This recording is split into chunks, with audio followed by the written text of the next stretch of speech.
Oi pessoal, sou eu, professor Renato Parducci, mais uma vez. Agora eu quero mostrar para vocês como usar o Astra para fazer diagramas de sequência da UML. Para começar, eu fiz um desenho rapidamente aqui de um conjunto de classes de um sistema. E eu vou fazer algumas complementações nesse diagrama de classes para que a gente possa fazer o diagrama de sequência em seguida, tá bem? Então tem uma classe aqui, forma e pagar conta, que é uma classe que tem o intuito de ser a interface para o usuário fazer a digitação dos dados para fazer pagamento de contas bancárias. Tem uma outra classe que eu criei aqui que controla esse pagamento, e aqui eu tenho duas outras classes que persistem dados do meu sistema. Eu tenho uma classe conta, que tem dados de código de barra da conta, valor total da conta, valor de taxa de multa e instrução de pagamento, tá bem? E tem um método aqui para retornar os dados da conta. E eu tenho as parcelas, né? A parcela ela é vinculada a uma conta, ela tem o número da parcela, o valor da parcela, vencimento. E aí ela tem retornar dados da parcela e baixar parcela. Legal? Então vou complementar algumas informações desse diagrama de classes primeiro. Começando pela parcela, nós temos duas opções quando nós desenhamos classes na UML. Eu posso simplesmente relacionar essa classe parcela com conta. Como aqui eu tenho uma relação pai e filho, ou seja, a parcela ela deriva de contas, né? Então a parcela ela tem que ter informações da conta também, não adianta eu ver um número de parcela sem eu saber o número da conta, tá? Então eu vou criar aqui uma associação entre essas duas classes, que é uma associação de herança. Então eu pego aqui o meu conector de generalização e digo que a parcela depende de conta. Se eu sempre tiver pelo menos uma parcela para uma conta, então eu tenho uma relação forte assim. Se eu posso ter situações em que eu tenho não necessariamente uma parcela para uma conta, né? Eu posso ter conta sem parcela, então eu teria uma relação fraca aqui.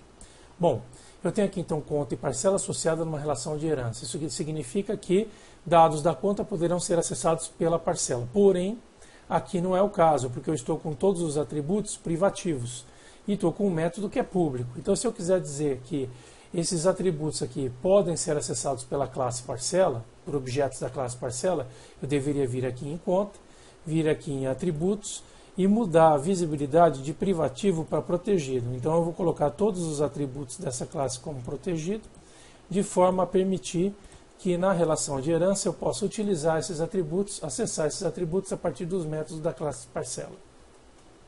Muito bem, feito esse ajuste, agora eu preciso dizer também que essas classes aqui são classes que vão guardar dados do meu sistema, vão persistir objetos dentro dela. Não são classes que vão guardar objetos de forma volátil. Essas classes que persistem dados dentro do meu sistema de informação são conhecidas como classe de entidade. Então eu venho aqui na classe, vou lá em estereótipo da classe e adiciono um estereótipo. Vou dizer que essa classe é uma classe do tipo entity, uma classe de entidade, assim como conta também vai ser uma classe de entidade. Então as classes de entidade persistem dados do meu sistema. Vão ser aquelas que eu vou associar futuramente com classes DAO, classes que acessam bancos de dados do meu software. Legal. Aqui eu tenho outras duas classes que estão em camadas diferentes. Então eu fiz aqui um desenho de classes em 3 camadas. Uma camada de fronteira, que faz a interface com o meu usuário, uma camada de controle, que controla e gerencia a lógica da aplicação, a lógica de negócio, business, né? E eu tenho aqui duas classes relacionadas a dados. Então eu posso associar essas classes, mas aí eu faço uma associação simples, uma simples ligação de apontamento de dependência. Então eu venho aqui em dependência, tá? E mostro que essa entidade aqui e essa entidade dependerão deste controle, e este controle depende do formulário para que ele funcione, tá bem? Então eu criei aqui relações de dependência, apontando somente a comunicação entre essas classes. Elas estão em camadas diferentes, ou seja, eu não vou falar em herança entre forms e controles, controles e entidades. Eu posso falar em herança entre controles e controles, forms e forms, entidades e entidades. Legal? Muito bem. Então, vamos lá para a nossa complementação do diagrama agora. Falando do controle, eu tenho que colocar um estereótipo nele também. Vou lá adicionar um estereótipo nessa classe, dizendo que ela é do tipo control. Então, ela vai gerenciar regras de negócio. Ela vai ter aqui business objects dentro dela. E na formulário eu vou adicionar um estereótipo e vou dizer que esse cara aqui, ele é um boundary, fronteira. Então ele vai dar origem às interfaces do seu sistema. Muito bem, agora eu já estou com um desenho com informações suficientes para que eu possa fazer o diagrama de sequência. Vamos para o diagrama de sequência então. Diagram, vamos para o Sequence Diagram. O que a gente vai fazer agora? Eu vou criar um diagrama de sequência então, da operação de pagamento de conta, tá bem? Que está lá no meu diagrama como pagar contas. Então eu vou fazer o diagrama de sequência do pagar contas. Mas eu vou fazer de uma operação específica do pagar contas. Então eu vou colocar aqui, o diagrama de sequência do pagar contas, cenário de uso principal, pagamento integral, ok. Então imagine que você tenha descrito para os diagramas de caso de uso, você fez as documentações de caso de uso.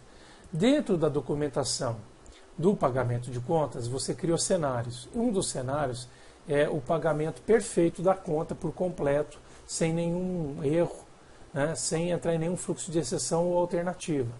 Então, a primeira coisa, o diagrama de sequência ele é relacionado a um cenário de uso do seu caso de uso. Então, para cada caso de uso e cada cenário, você fará um diagrama de sequência explicando os passos que vão acontecer dentro do software para resolver aquele cenário de uso. O que eu posso fazer aqui no Astra? Eu começo o diagrama de sequência puxando aqui o meu ator que vai operar este cenário de uso, que no caso aqui é o meu usuário do caixa de banco. Então, trago ele para cá. Ele já cria lá uma raia, né, um delineamento, um pontilhado, né, uma linha pontilhada aqui, mostrando o escopo de operações do meu usuário. Então, toda operação relacionada com o usuário partirá daqui ou voltará para cá. Depois eu vou colocar as classes do meu sistema, na sequência da interface para as entidades. Então, a primeira classe que eu vou colocar aqui é a classe do formulário, onde ela está. Vamos procurar aqui, form para pagar uma conta. Veja que ele já traz aqui a simbologia relacionada à interface, né? A boundary, fronteira. Então a bolinha com esse Tzinho na frente. O formulário vai se comunicar pelo nosso diagrama de classes, ele vai conversar com o controle.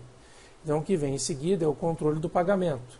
Então veja que ele já traz também o símbolozinho da bolinha com loop aqui, que é control. Isso porque eu coloquei o estereótipo certo na classe. Depois, este control vai conversar com conta e parcela. Então agora eu tenho aqui no diagrama de sequência colocar aqui as colunas de parcela e de conta. Então vou colocar aqui conta. Ok, está lá a conta. E vou colocar a parcela. Muito bem. Como é que vai acontecer a execução do diagrama de sequência? A primeira operação é do usuário com o formulário. Como essa operação acontece no mundo real, eu vou fazer aqui uma ligação simples com esta linha. É uma linha simples. Vou fazer uma linha simples. Vou clicar com o botão da direita e vou colocar uma seta na linha. Tudo bem? E vou colocar um texto aqui, dizendo que ele vai acessar tela de pagamento. Ok? Então ele vai acessar a tela de pagamento do meu sistema. Vou puxar a bolinha aqui para deixar o texto bonitinho. Então ele acessa o form pagamento. Quando ele acessar o form pagamento, o que vai acontecer? Vai ser executado um método dessa classe. Qual o método? Vejam só que ele já está, quando eu chego aqui na linhazinha, ele já aparece um Szinho. Se eu clicar na linha, aqui nesse Szinho, e fechar um loopzinho aqui, ou levar para lá, então eu posso ter métodos que chamam a própria classe e métodos que chamam outra classe. No caso, eu vou executar um método que chama o próprio form, porque é o método de criação do formulário. Então eu vou fechar o loop na própria classe. Quando eu fizer isso, ele vai me mostrar os métodos que eu tenho disponíveis na classe. São os métodos que eu coloquei na minha classe. Então eu tenho lá o exibir form. Então eu vou selecionar exibir form. Então eu estou dizendo o seguinte, que quando ele acessar a tela, vai ser executado o exibir form. Legal? Aí o que acontece? O meu usuário vai visualizar os dados de input. Então eu venho na linha simples, trago a linhazinha para cá, edito a flechinha, coloco uma flechinha de sentido e vou dizer aqui que o meu amigo vai visualizar dados de entrada. Legal? Então ele vai visualizar os dados de entrada. Em seguida, o que ele vai fazer? Bom, ele vai informar os dados de entrada, correto? Então ele vai informar dados de entrada.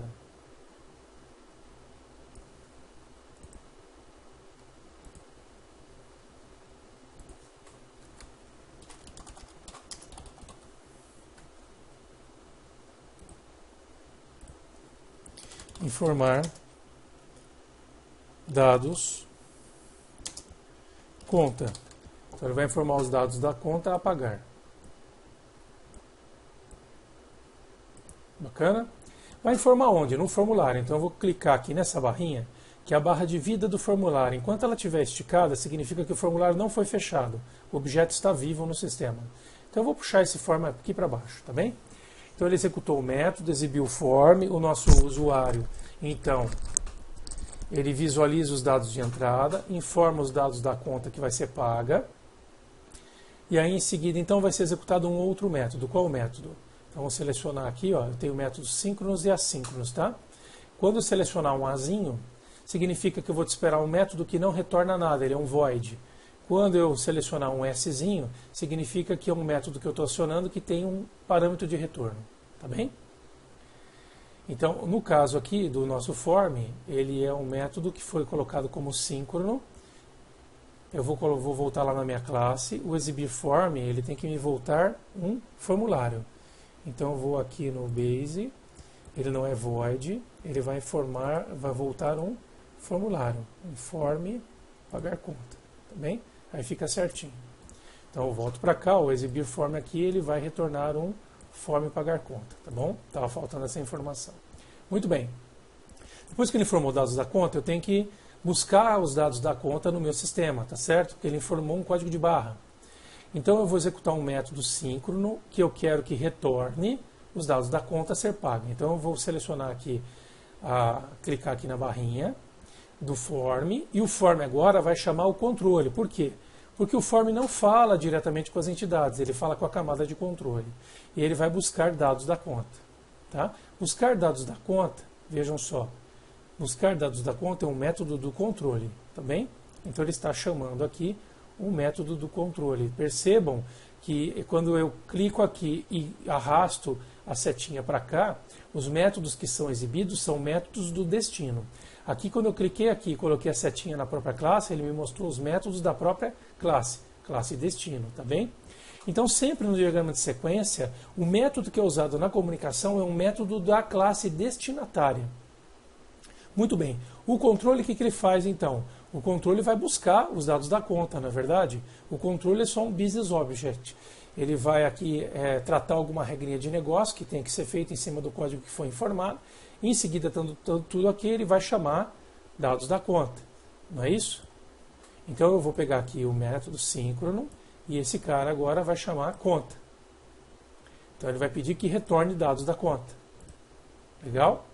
Esse mesmo método, que é o método de buscar dados da conta, ele também vai ter que buscar as parcelas. Então, sim, pegar aqui mais uma vez o método síncrono, selecionei métodos síncronos e agora fui buscar parcelas. Então, vou retornar dados da parcela. Legal? Muito bom.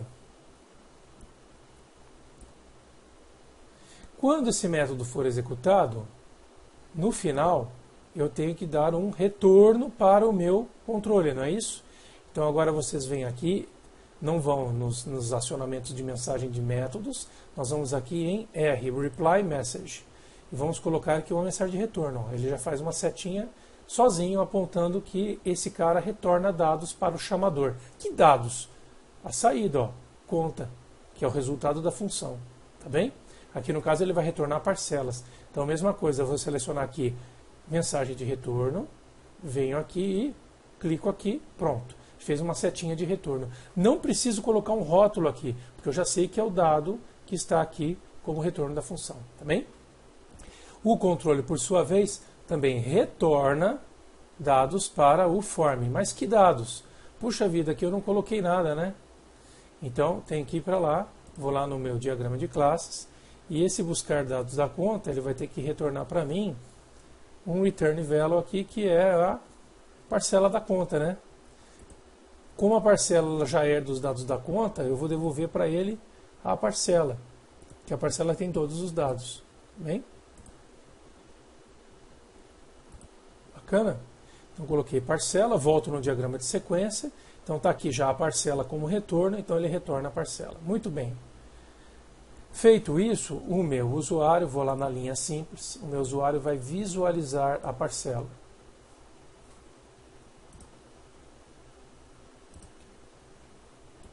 Ele vai visualizar a parcela a pagar.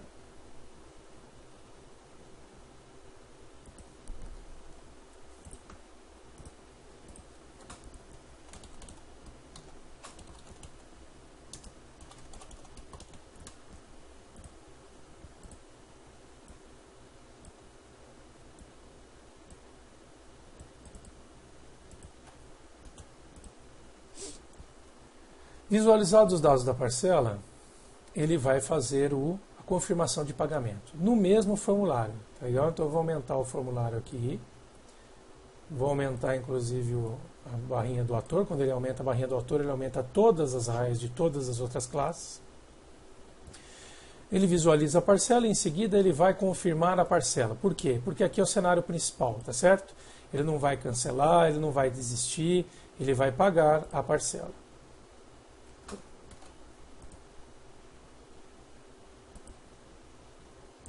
Agora ele vai confirmar pagamento.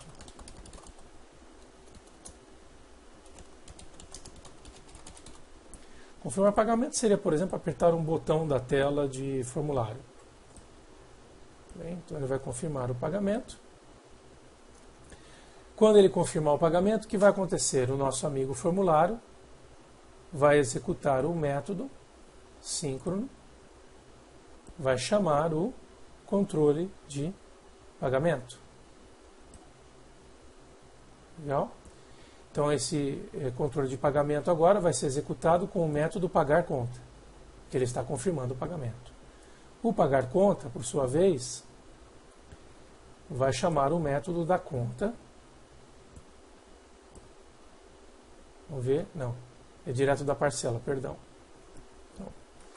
Então, são as parcelas que são pagas. A conta ela liquida quando as parcelas forem pagas. Então ele vai chamar direto o método da parcela, que é baixar parcela.